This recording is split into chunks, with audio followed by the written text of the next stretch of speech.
Are you a brand new real estate investor and you're still struggling trying to get your very first deal done because you don't have the funding and the money to do it? Or are you a wholesaler and you've wholesaled some deals, you got some assignment fees, but there's some deals that you want to stay in, but you can't stay in the deals because you don't have the money to fund the deal? Or are you a seasoned real estate investor and you just want more funding so you can do more deals at really super cheap interest rates? Well, if you answered yes to any of those questions, don't go anywhere because I'm getting ready to plug you into the money.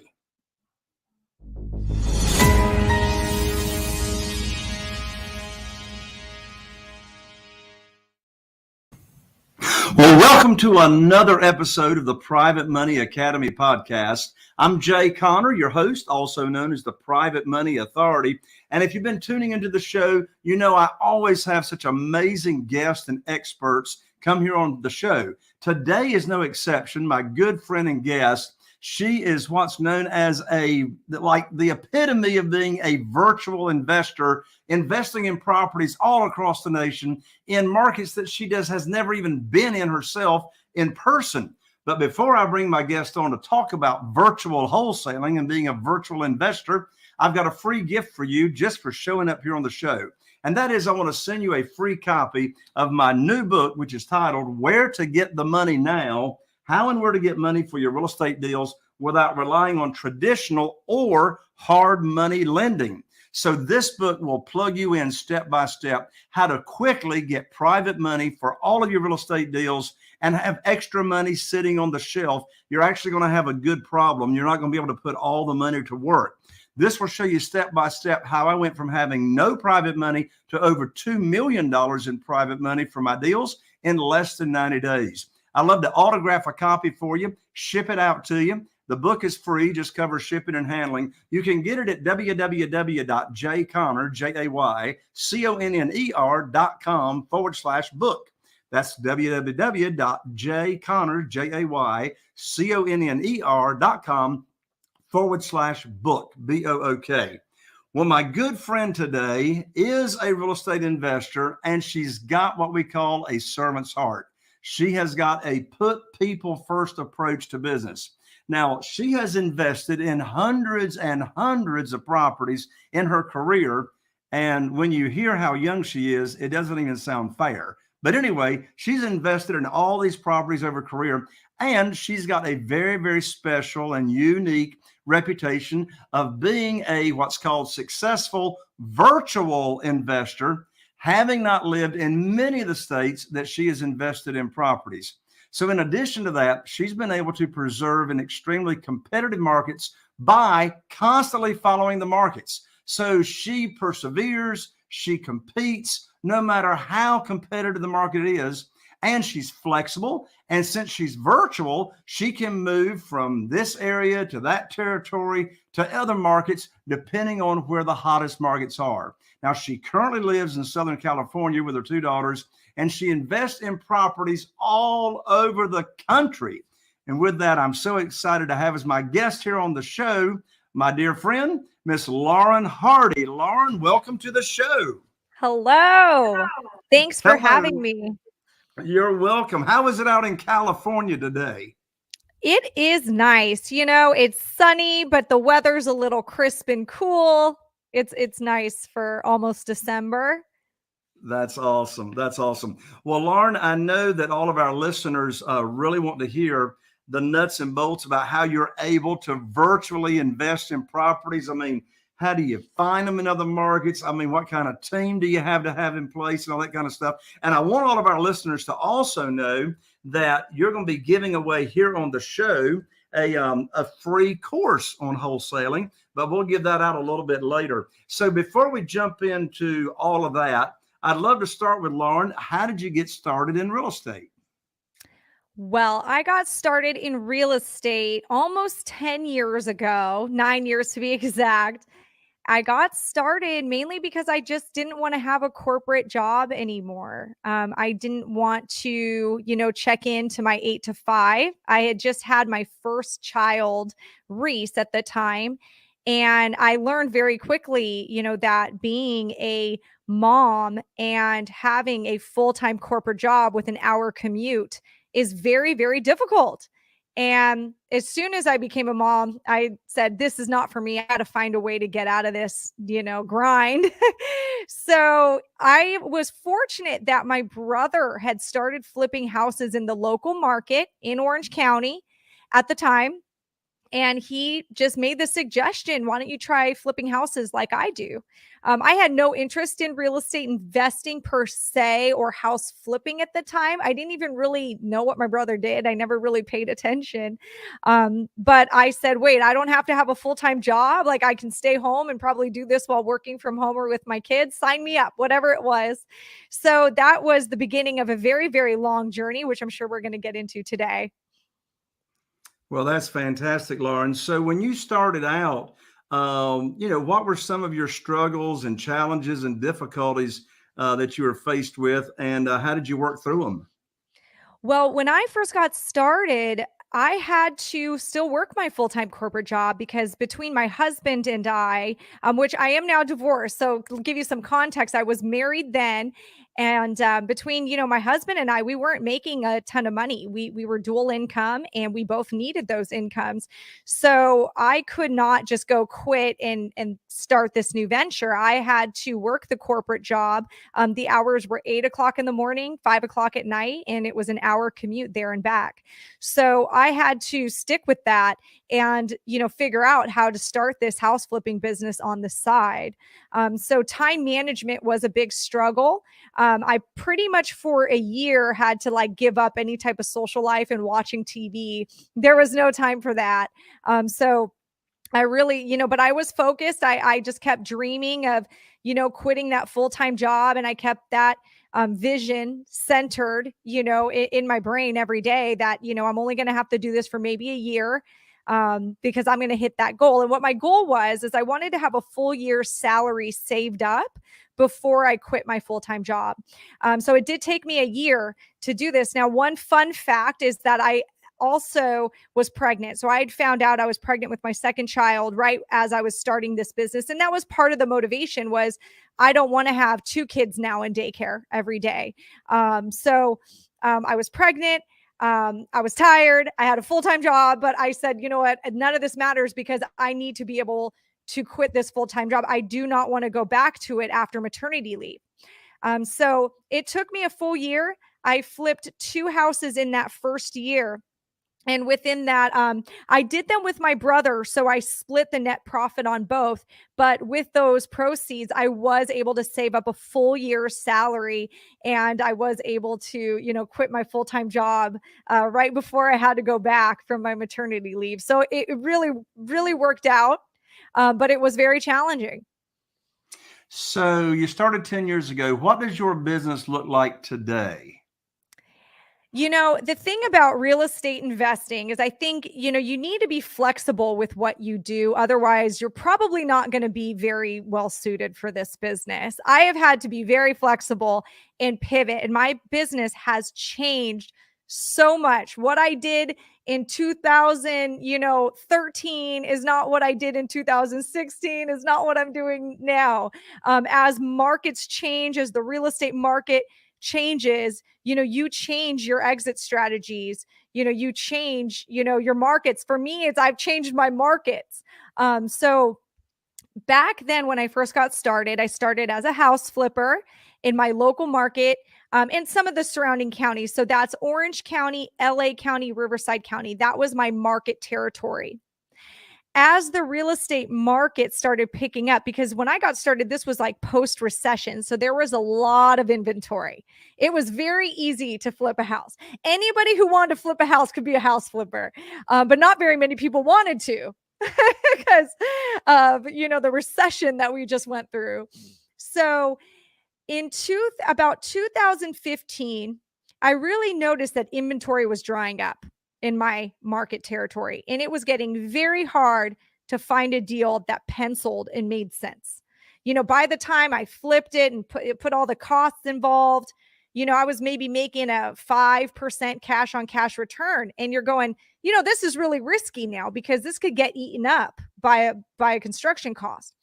And what's crazy is, people were still paying. I mean, I was competing with other investors offering these insanely competitive offers to sellers. And I just go, gosh, like, I don't feel comfortable paying these prices anymore because I'm using private money lenders to fund these flips. If I lose their money, I mean, I'm not losing their money over my dead body, right? So, lucky for me, I'm pretty well networked. I had a lot of friends all over the country. And I'm hearing, what my other fellow flipper friends are paying on homes and their returns. And their returns are still in the healthy, like 10 to 15% cash on cash, level. They're not having to spend so much in direct to seller marketing to get that one deal. I was getting where like we were spending $10,000 to get one deal. So it was getting crazy. It was getting crazy. You're going, oh my gosh, after spending all this money, like, do I even end up making money? At the end of it, it was crazy, right? So in 2015, I started talking to other people that were in other states and putting things together, and going, wait, it's just my market. Like, there's still other areas in the country where we could still real estate, invest in real estate, make the returns we want to make, and do the volume I want to do. I just need to learn how to do this in another state. So in 2016 was when I picked up my first virtual project, which actually happened to be a new build. So in 2016, I started building houses in Nashville. And so that was weird. That was just, I kind of went with it. And it was an amazing time. I made great money on those things. And it got me that was my first virtual experience, was, new builds. When I was in Nashville, though, I noticed there was so much demand for these lots for new builds. So I started marketing, with the idea that I would wholesale, what I didn't want. So we started marketing. And first it was like the idea of marketing to, for potential development projects to then sell to other developers. Then it turned into, just marketing to any other seller, and absentee owners, and just see what I can pick up. Cause there was hedge funds that were buying there. And tons of people were interested in buying Nashville real estate. So that's when I got more into the volume wholesale model. And I started wholesaling houses and flipping and developing less, because it is very difficult, to flip from a distance. I will say that's a pretty hard thing to pull off. Developing's a little easier for different reasons, but that's when it's turned into more of a wholesale model. From there, I actually pivoted to a different market. Nashville started getting very competitive. Nashville returns started shrinking. And, I realized I need to pick an area that's not like California, not like Nashville, because they're kind of similar in their extremely just hot, like, on the map for very desirable areas to live right now. Let's pick like your more bread and butter, middle America area that's like, just not in the news for anything. So I picked Oklahoma City. It's a good landlord rental market. Prices have been relatively stable in that market. So I picked Oklahoma City, and actually I've been in Oklahoma City ever since. I'm now in like 3 other markets, but Oklahoma City is one of my main ones. So now my business, let's fast forward 9 years later, I'm focused on wholesaling right now.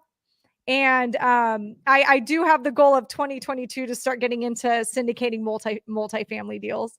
But right now it's strictly virtual wholesaling. And the reason I'm just virtual wholesaling right now, I'm not getting in any flip projects, is I actually coach wholesaling now. I coach virtual wholesaling. I have a course. So I use my virtual wholesaling business as a test kitchen for my coaching program. So I'm very, very just niche focused on virtual wholesaling and 4 markets that are kind of different from each other. So I've got a lot of variety. I got a lot of real hands-on experience, and then I'm able to better serve my students in my coaching program on how to virtual wholesale. So that's awesome. What I do now. Yeah. That's awesome, Lauren. Just in case we've got some listeners that have to jump off early, I want everybody to go ahead and get the website where they can get your free wholesaling course that you're giving away. And that's at www.laurenhardy, LAUREN, Hardy, HARDY, CO.com. That's laurenhardyco.com. And you even got a flip calculator and you've got a seller script there as well, don't you? We got lots of freebies in there. Yep. That's awesome. That's awesome. Thank you for offering that to our listeners. Now, this virtual wholesaling thing is very, very intriguing. First of all, how do you choose? I mean, it's easy to choose a market you need to leave if you're not making money, but how do you choose a market and research it to where it's a market that you want to go to? Where do you find the information and the facts and the statistics? And what's your criteria? Right. So it really depends on your objective. What is your long-term goal? So I'm going to stick with more of my student base. So primarily the students that come to me, they want to wholesale. They want to wholesale at volume. They want to quit their full-time job and they want, to replace it with, steady income of doing wholesale deals. So if wholesaling is, your end goal, you need to pick a market that's conducive to wholesaling. If you are like wanting to develop houses one day and build houses one day, well, you need to pick a market that is conducive to development, where you see that there, is a demand for for houses. And, development is the thing I call a developer's market. Like development is the thing there to do. So if we can, let's pick one, for the sake of this show, pick one exit strategy. And I'm going to choose wholesaling, assuming that that's, what you might look to do and you're looking for a market to wholesale in. That sounds good, Lauren. Now, before you go forward, let's make sure everybody's on the same page. Give everybody your definition of what a wholesale deal is and what makes it a wholesale deal. Perfect. So wholesaling is when you get wholesaling a house. Let's say wholesaling a single family residence is when you get a property at a discount and then you turn around and you sell your contract to that property to an end buyer. So you're not traditionally, you are not closing on the house with your own money. You are selling that contract before you even have to. So we will get a purchase contract on a property. And what I'm doing is I'm turning around and I'm going to market my equitable interest. So what that's called is equitable interest. And I'm going to sell my equitable interest for a fee. We call that a wholesale fee. So wholesaling is just a jargon term. If you talk to an attorney who's not specialized in our business, they're going to look at you with a blank stare and not know what you're talking about. What you want to call it is contract assignments. Then an attorney is going to perk up a little bit and know what you're talking about. So I'm assigning my contracts for a fee. Excellent. All right. I interrupted you, but I wanted to make sure we're all on the same page. So go ahead. Oh, perfect. I'm glad you did. So assuming that is the exit strategy that you want to do, when you're picking a market, you're going to look at two things. Okay. It's going to be data in two categories. There's statistical data, which is actual data you can pull and it's numbers, right? But then there's also gut feelings. I like to put some weight on gut feelings. I just think that's a good term for it, right? So the first thing when you're picking a market, and it sounds kind of crazy, but it's so simple and it's in the gut feeling category, is I want to find the proof of concept. What I mean by that is, are there other people in this market doing what you're trying to do? That it's as simple as that. Can you go and easily find 5 people that are wholesaling 5 houses a month? Relatively easy. Now, how do you find them? You can go on Facebook and type in the market you might be interested in. So let's assume you have 5 markets that you might be interested in. And the reason you're interested in these 5 markets is because you went to college at one, you live in one, I don't know, your friend moved to one, like you have some ideas of markets. You heard one is doing really well right now. These are all the reasons people come to me with different market ideas. Start with that. And in those markets, you can go to Facebook and look up and see if those markets have a real estate investment association Facebook page. Usually all of them do. Most major metros do, even the smaller metros do. So start there and look to see if people are posting deals. You'll know the wholesalers that are posting deals. They'll say, I've got a contract on a house, and they usually post a picture and they write, some of the deal statistics and facts and what they're asking for. So if you can, with relative ease, find the proof of concept, that's your first step. If you're having a hard time in that area finding the proof of concept, it's going to be a harder area to wholesale houses in. That's just a fact. And that's just out of like 350 students I've had. Like, I just noticed it's this weird gut feeling thing, but it's necessary. From there, let's go to statistical data. So I really like to put a lot of weight on population. I don't want to go anywhere that's too rural. So I want to stay, at least 150,000 population within the county at minimum. Anything smaller, you're going to really run out of people that are probably buying there, and you're going to run out of sellers to market to. So I like to stay 150 or more. I also like to look at the average house price. So I don't want anything too cheap and I don't want anything too expensive. So this is where it kind of depends on your tolerance, and it's subject to opinion. But I personally enjoy more of a volume wholesale model, meaning that I'm doing more deals, but in return, I have to give up something. And what I'm giving up is my average deal size. So I prefer to do smaller deals, but more of them, than the large deal, but they come once every 3 months or 4 months. So I like to call it elephant hunting versus squirrel hunting.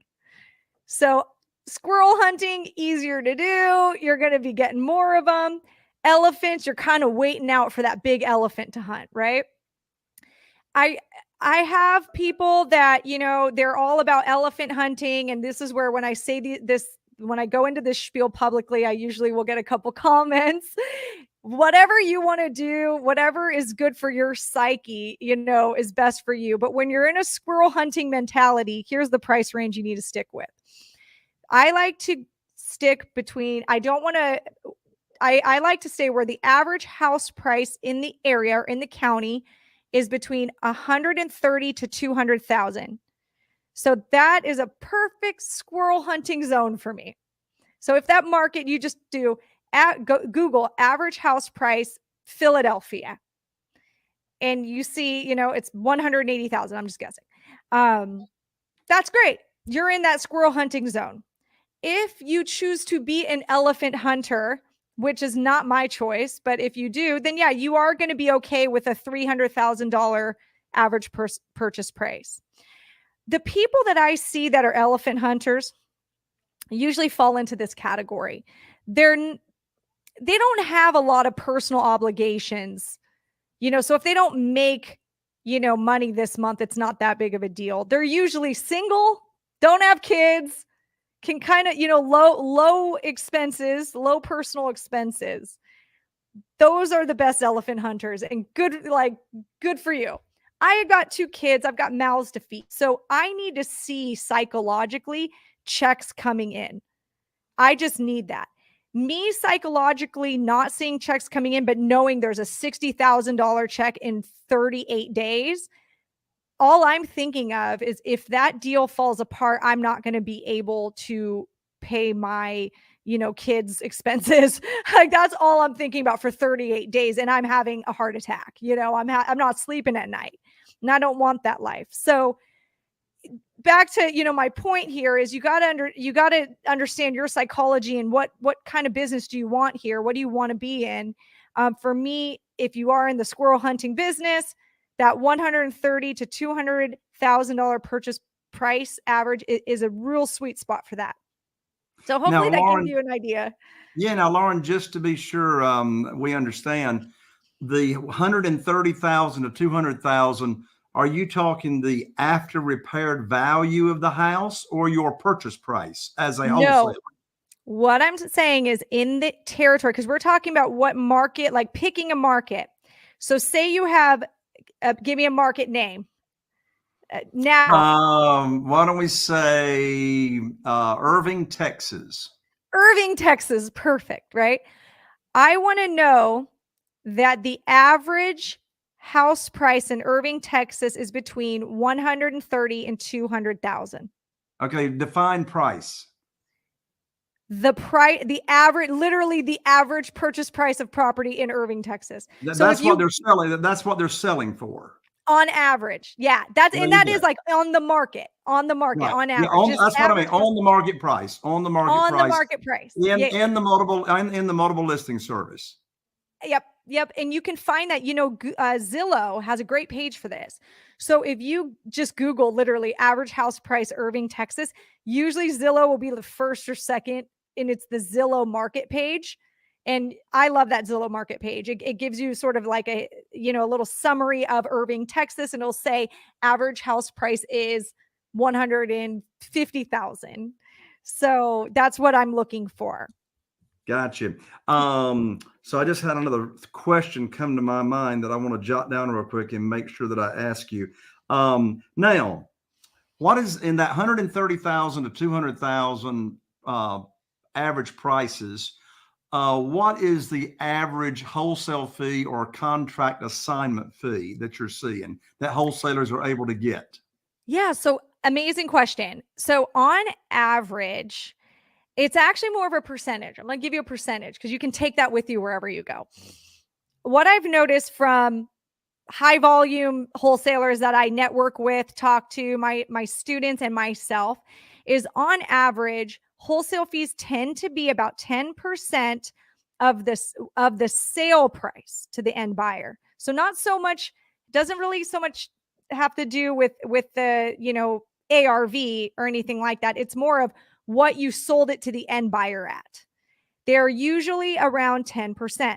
So you're talking about like if I'm a wholesaler and you are another real estate investor. So wholesalers, buyers are other real estate investors that's got the cash to take the deal down and close on that contract, right? Mm-hmm. So you're saying the average is 10% of whatever you sell it to the other real estate investor for?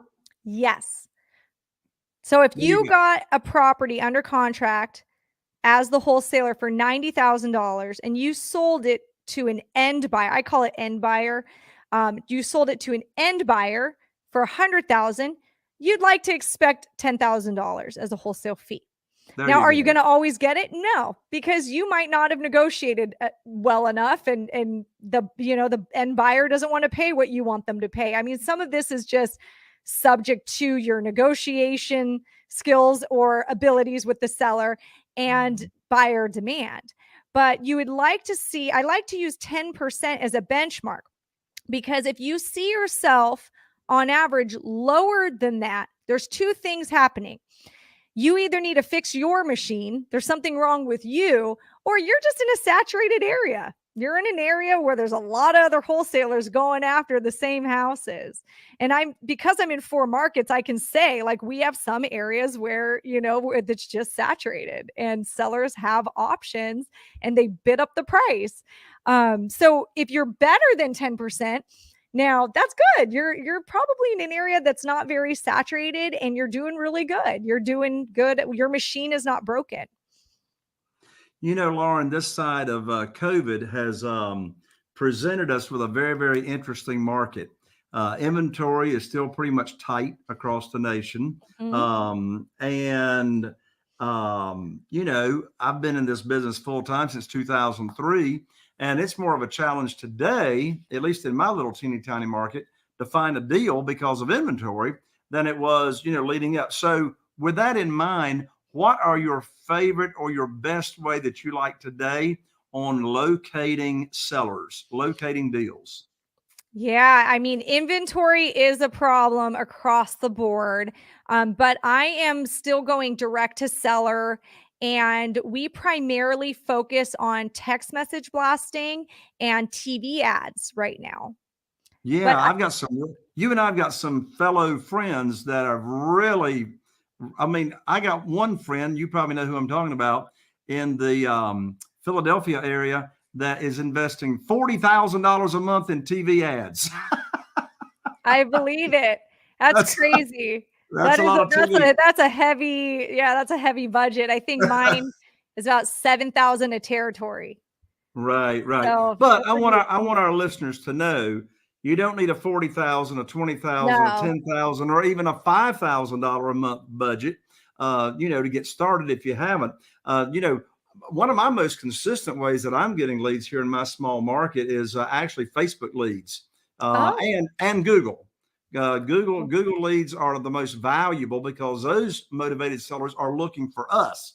They're searching, buy my house fast, sell my house Mhm. fast, and that kind of thing. So, what kind of team do you need in place in an outside market to make a virtual wholesaling business work?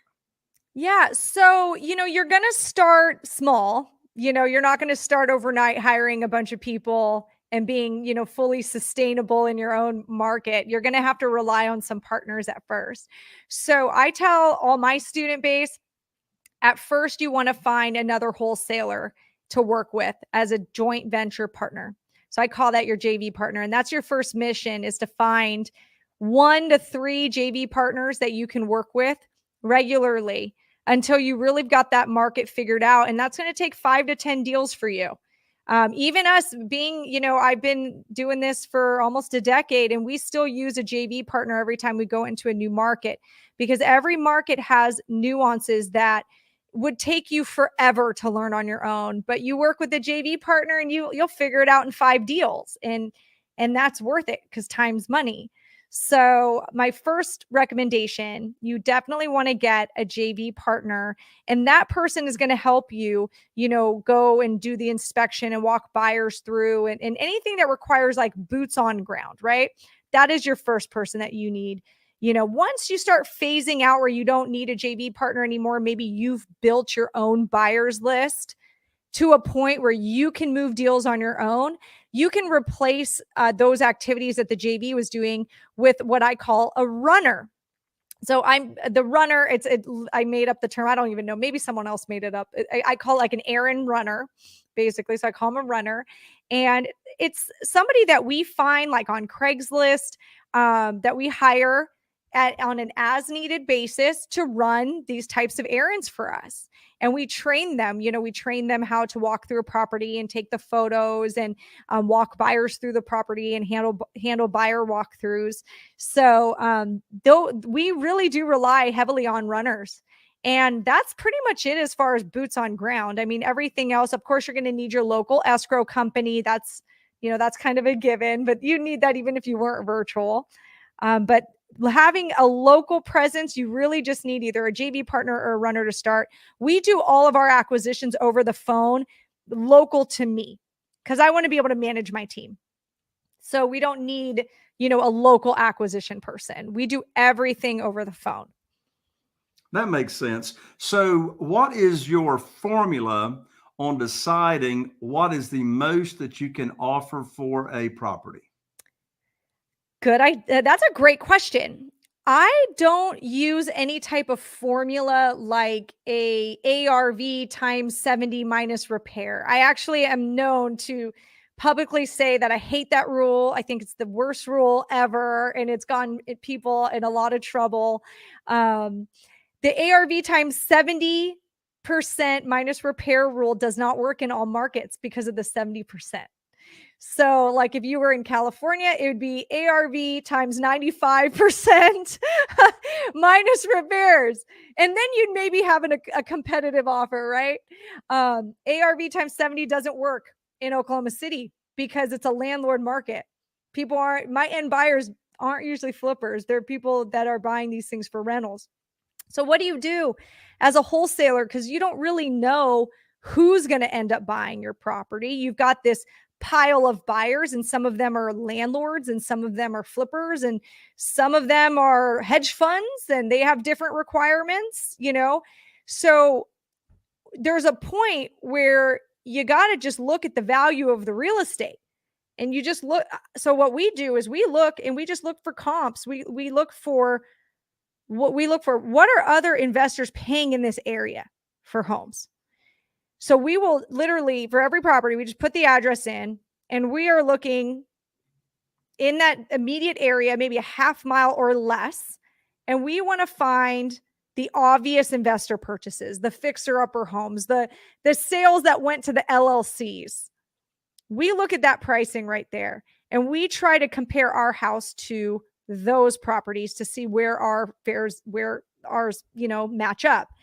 Sometimes this is a super easy process. You find comps that are so just in that obvious range of 75,000 to 85,000, for example. And it's just so obvious, right? And you just tell the seller, all right, I'll offer you 75,000 because you've got comps to support it. You've got addresses to say, well, but Mr. Seller, look, this house sold here on Main Street for 75,000 and this one sold for 74 and this, right? So we do this so we can support our narrative to the seller as we're negotiating. When you do this formula, the seller's not going to care about your formula. They're not going to care about what you want. They just want to know, that they're getting paid a fair price. So you having this backup data to say, I've got 3 comps that sold within the price that I'm offering you. That's how we come up with price. And that's what helps us in our negotiations.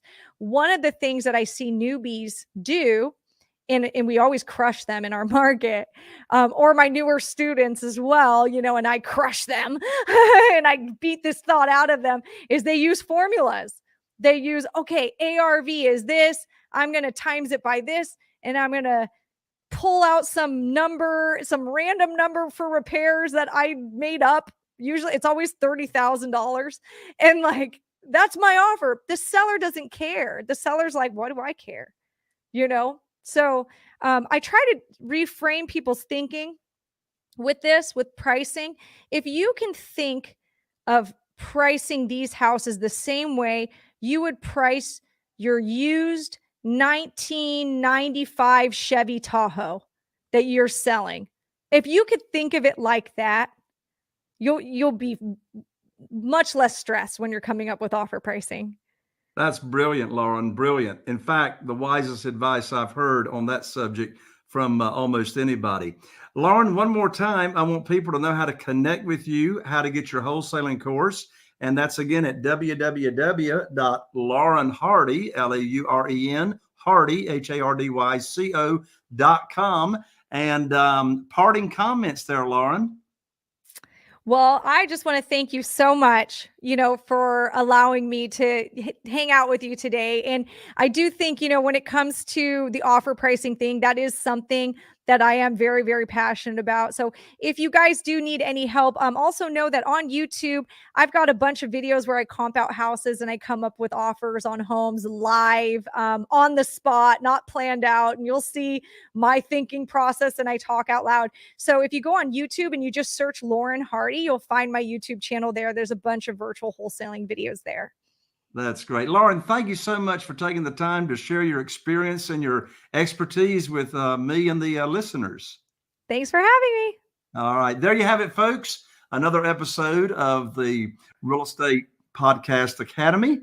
And we always appreciate you subscribing, rating, and reviewing. If you're watching this on YouTube, be sure and subscribe and ring that bell so you get notified every time that we go live with a new episode. So wish you all the best. Looking forward to seeing all of you right back here on the next Private Money Academy podcast.